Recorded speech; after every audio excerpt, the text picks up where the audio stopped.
ಒಂದೇ ಮದುವೆ ಅಂದ್ರೆ ನಾನು ತುಂಬಾ ಮದುವೆ ಆಗಿದೆ, ನಿನ್ನನ್ನು ಬಹಳ ಮದುವೆ ಆಗಿದೆ. ನಾ ಮದುವೆ ಆದದ್ದಲ್ಲ, ನನ್ನನ್ನು ಅವರು ಮದುವೆ ಆದದ್ದು. ಮದುವೆ ಆಗಬೇಕಾದಂತಹ ಸನ್ನಿವೇಶ ಅನಿವಾರ್ಯವಾಗಿ ಅವರ ಹಿಡಿಬೇಕು. ಹಾಗೆ ಇರಲಿಕ್ಕಷ್ಟೇ ಬಹಳ ಮದುವೆ ಹಾಗೆ ಆಗಿದೆ. ಮಕ್ಕಳು ಆಗಿದೆ, ಕೃಷ್ಣ ಮನೆಯಲ್ಲಿ ಇದ್ದಾರೆ, ಎಲ್ಲ ವಿಷಯಗಳಾಗಿ ಸುಮ್ಮನೆ ಬರುವವರಲ್ಲ. ಏನು ತಂದೆ ಕೊಡದೇ ಇದ್ರೆ ನಾನು ಎಳೆದು ಬಿಡದೆ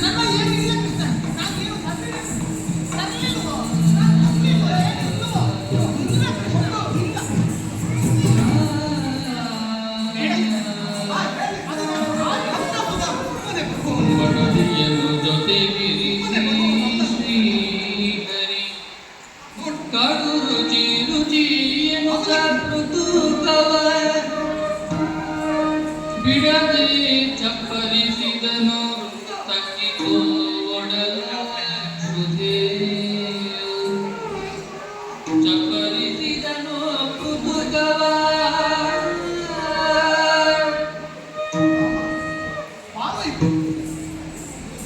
ಅದು ಎಷ್ಟು ವಿಚಿತ್ರವಾದ ನೀರನ್ನು ಕೊಡದೆ ಹಾಗೇ ಕಟ್ಟಿಟ್ಟುಕೊಂಡಿರಲ್ಲ.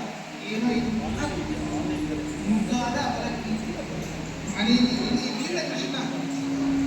ಏನು ನನ್ನ ಹೆಂಡತಿ ಬರುವಾಗ ಗೆಳೆಯನ ಮನೆಗೆ ಹೋಗುವಾಗ ಮನೆಗೆ ಹೋಗಬೇಕು ಎನ್ನುವ ಹಾಗೆ ಏನೋ ಸ್ವಲ್ಪ ಇದನ್ನು ಕೊಟ್ಟಳು ಕೃಷ್ಣ. ಅದೆಷ್ಟು ಮುಗ್ಗಾಗಿತ್ತೋ, ಎಷ್ಟು ವಾಸನೆ ಬರುತ್ತಾ ಇತ್ತೋ ಗೊತ್ತಿಲ್ಲ. ನೀ ಕೊಟ್ಟ ಅವಲಕ್ಕಿಯ ರುಚಿ ಇರುವುದು ಆ ಮುಗ್ಗಾದ ಅವಲಕ್ಕಿಯಲ್ಲ, ಅಂತರಂಗದ ಸನ್ನಿಧಿಯಲ್ಲ. ನೀನೆಷ್ಟು ಪ್ರೀತಿಯಿಂದ ಕೊಟ್ಟೆ ನೋಡು, ಆ ಎಲ್ಲ ಪ್ರೀತಿನ ಅವಲಕ್ಕಿ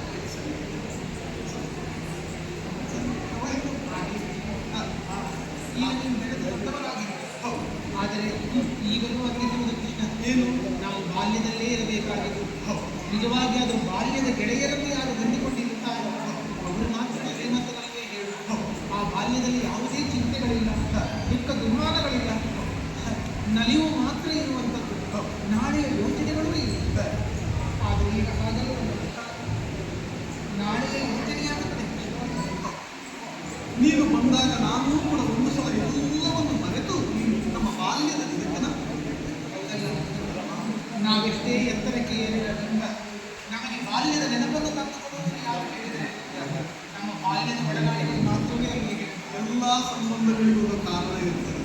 ತಂದೆ ತಾಯಿಗಳು ಜನ್ಮ ಕೊಟ್ಟ ಕಾರಣಕ್ಕಾಗಿ ಮಕ್ಕಳವರನ್ನು ಪ್ರೀತಿಸ್ತಾರೆ, ತಂದೆ ತಾಯಿ ಮಕ್ಕಳನ್ನು ಪ್ರೀತಿಸ್ತಾರೆ. ಮಡದಿಯನ್ನು ಕೈ ಹಿಡಿದ ಕಾರಣಕ್ಕೆ ಪರಸ್ಪರ ಪ್ರೀತಿಸ್ತಾರೆ. ಯಾವ ಕಾರಣವೂ ಇಲ್ಲದೆ ಬೆಸೆಯುವ ಸಂಬಂಧ ಗೆಳೆತನೆ ಮಾತ್ರ. ಅದಕ್ಕೆ ರಕ್ತದ ಕಾರಣ ಅಥವಾ ಇನ್ನಿತರ ಕಾರಣ ನೀವು ಬಂದದ್ದು ಸಂತೋಷ.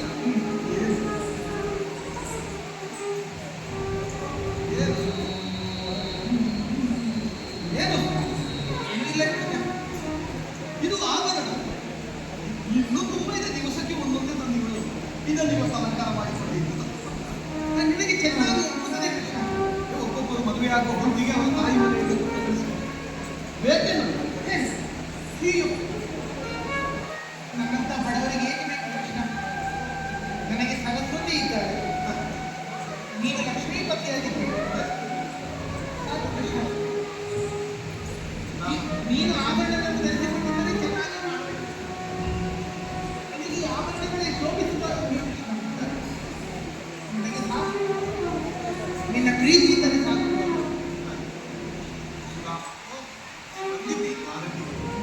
ಬಾಲಕಿಯೇ ಏನು ಶ್ರೀಮಂತವಾಗುತ್ತಿಲ್ಲ, ಸುತ್ತ ನೀರಿನ ಮಧ್ಯದಲ್ಲಿದೆ, ಸಾಧ್ಯವಾದಷ್ಟು ನಿಮ್ಮನ್ನು ಸತ್ಕರಿಸಿದೆ.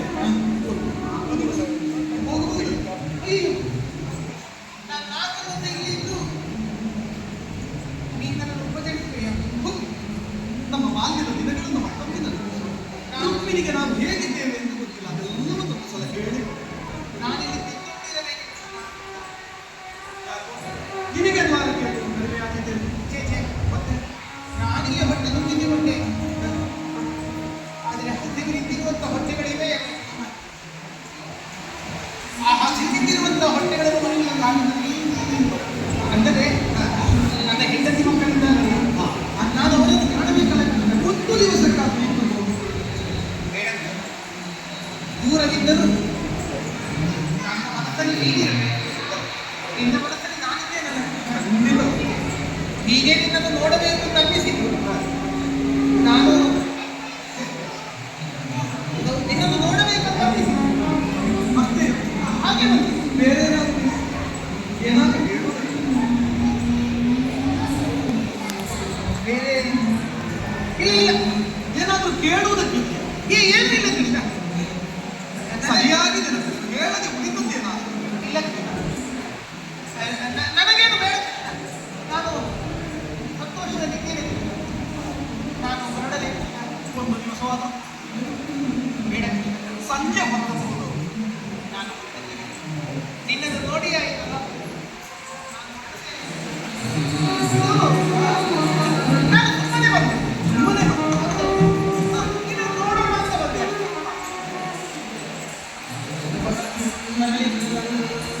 ನಿನ್ನು ಅಂತ ಹೇಳಿದ್ರು ನಿನ್ನು.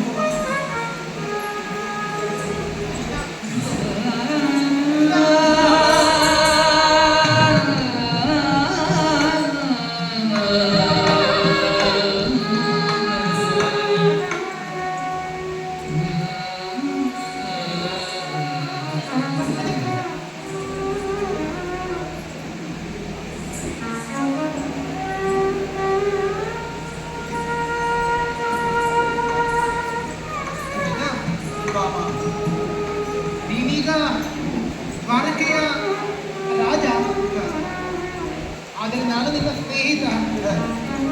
ಆ ಬಾಲ್ಯದ ನೆನಪಿನಲ್ಲಿ ಒಂದು ಮಾತು ಹೇಳ್ತೇನೆ. ಏನು ಚೆಕ್ ಮಾಡಬೇಡ. ಕಿಟ್ಟ ನೀ ಹಾಗೆ ಕರೆದಾಗ ಅದಕ್ಕೆ ಅವತ್ತಿನ ದಿವಸದಲ್ಲಿ ನೀ ಹೇಗೆ ಕಂಡಿದ್ಯೋ ಅದೇ ನೆನಪಾಗ. ಮತ್ತೊಮ್ಮೆ ನೆನಪಿಸಿಕೋ. ಏನಾದರೂ ಕೇಳೋದೇ ಇಲ್ಲ. ನಾನು ಹೀಗೆ ಬಂದೆ. ಹೀಗೆ ಬಂದೆ.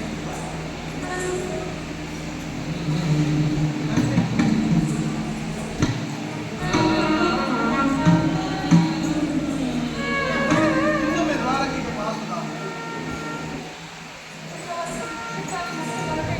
ಬರ್ತೇನೆ.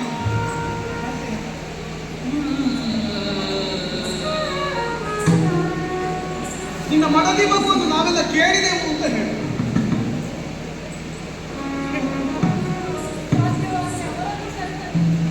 ಇನ್ನೊಮ್ಮೆ ಬರುವಾಗ ಕರ್ಕೊಂಡು ಬರಬೇಕು. ಕೃಷ್ಣ ಬರ್ತೇನೆ.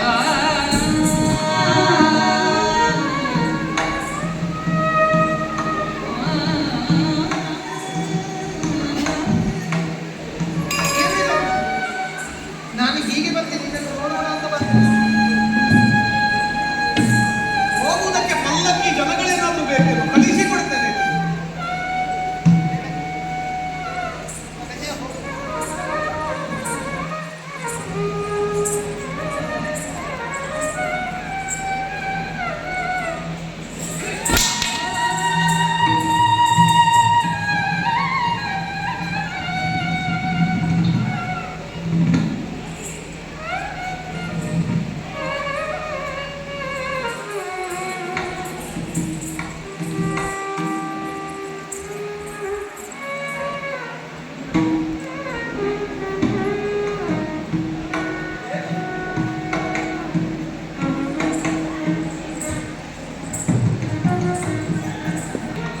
ಅವನಲ್ಲಿರುವ ಆ ಮುಕ್ತ ಪ್ರೀತಿ ಬಹುಶಃ ಇದನ್ನು ಪಡೆದಂತಹ ನಾನೇ ಸಿರಿವಂತಿಕೆಯ ಸುಪ್ಪತ್ತಿಗೆಯಲ್ಲಿ ಕಾಣಿಸಿಕೊಳ್ಳುವುದಕ್ಕೆ ಏನು ಕಾರಣ ಗೊತ್ತು?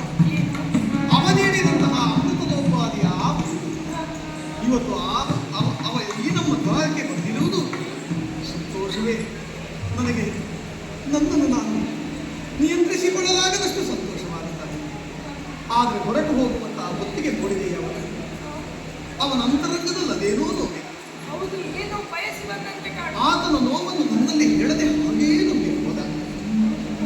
ಅದು ನಿಜವಾದ ಗೆಳೆತನ. ಆತ ಗೆಳೆಯನೆನ್ನುವುದು ಲೋಕಕ್ಕೆ ಕಾಣಿಸುತ್ತದೆ.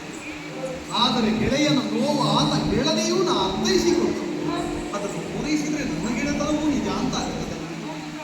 ಅವನ ಮನೆಯಲ್ಲಿ ಮನತನ ಇದೆ, ಕಷ್ಟವಿದೆ. ಆ ಕಷ್ಟದ ನಡುವಿನಲ್ಲೇ ಪ್ರೀತಿ ತುಂಬಿದ ಅವಲಕ್ಕಿಯನ್ನು ತಂದುಕೊಂಡ ನಮ್ಮ ಅರಮನೆಯ ಸುಪ್ಪತ್ತಿಗೆಯನ್ನು ಕಂಡು ಅವನ ಅಂತರಂಗದೊಳಗೆ ಅದೇನು ತುಮಲಗಳು ಹುಟ್ಟಿಕೊಂಡಿದ್ದೋ ಆದರೂ ಅವನ ಬದುಕಿಗೆ ಬೇಕಾದಂತಹ ಒಂದು ಮನೆ, ನಿರ್ಮಿಸಿಕೊಳ್ಬೇಕು. ಹಾಗಾಗಿ ನಮ್ಮವರಿಗೆ ಆಜ್ಞಾಪಿಸುತ್ತೇನೆ, ಸುಧಾಮನಿರುವ ಮನೆಯ ಜಾಗದಲ್ಲಿ ಭವ್ಯವಾದಂತಹ ಅರಮನೆಯನ್ನೇ ನಮ್ಮವರು ನಿರ್ಮಿಸಿಕೊಡ್ತಾರೆ. ಇದುವರೆಗೆ ಕಷ್ಟದ ದಿನಗಳಲ್ಲಿ ಬದುಕಿದಂತಹ ಸುಧಾಮನಿಗೆ ಇನ್ನು ಮುಂದಕ್ಕೆ ಸಿರಿವಂತಿಕೆಯ ದಿನಗಳು ಕಾಣಿಸಿದೆ. ಕೃಷ್ಣ ಗೆಳೆತನಕ್ಕಾಗಿ ಸುಧಾಮನಿಗೆ ಕೊಡುವಂತಹ ಇದೇನಾಗುತ್ತದೆ ಅಂತ ನಮ್ಮವರು ಏನು ಹೇಳ್ತಾರೆ ನಿರೀಕ್ಷೆ.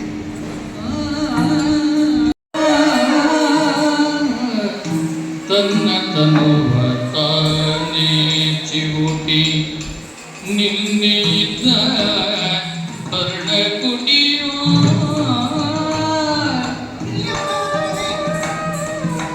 ಮೂಲ ಬದಲಾತು ಅವನ ನನ್ನದಲ್ಲವೋ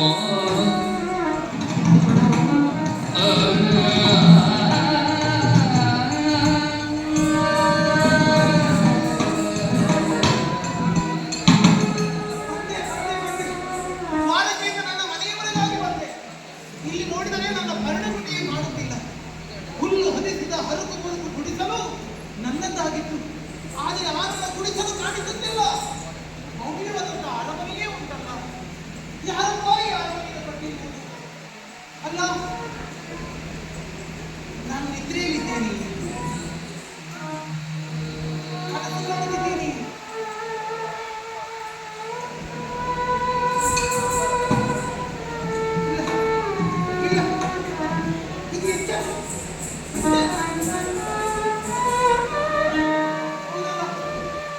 ಈ ದೊಡ್ಡದಂತಹ ಮನೆ ನಾನಿದ್ದ ಸ್ಥಳದಲ್ಲಿ ಇರು. ಅದು ಒಳಗಿನಿಂದ ನನ್ನ ಹೆಂಡತಿ ಮಕ್ಕಳು ನನ್ನನ್ನು ಕರೆಯುತ್ತಿದ್ದಾರೆ. ಅಪ್ಪ ಅಪ್ಪ ಎನ್ನುವ ಹಾಗೆ ಆ ಮಕ್ಕಳು ನಲಿದಾಡುತ್ತಿದ್ದಾರೆ. ಏನಂತೆ? ನನ್ನ ಕೃಷ್ಣನನ್ನು ಒದಗಿಸಿಕೊಟ್ಟಿದ್ದಾನೆ, ನನ್ನ ಕೃಷ್ಣ ಒದಗಿಸಲು ಕೊಟ್ಟಿದ್ದಾನೆ. ಕೃಷ್ಣ ಹರಿಯ ಕರುಣೆ ಅದುವೇ ಸತ್ಯ. ರಣಿಯೊಳಗೆ ಮಿತ್ರ ತತ್ವಾನ ಅರಿಯಲಿದಕ್ಕೆ ಸುಧಾಮನೆವನ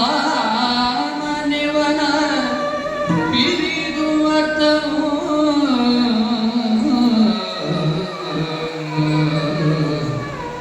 ಹರಿಯ ಕರುಣೆ.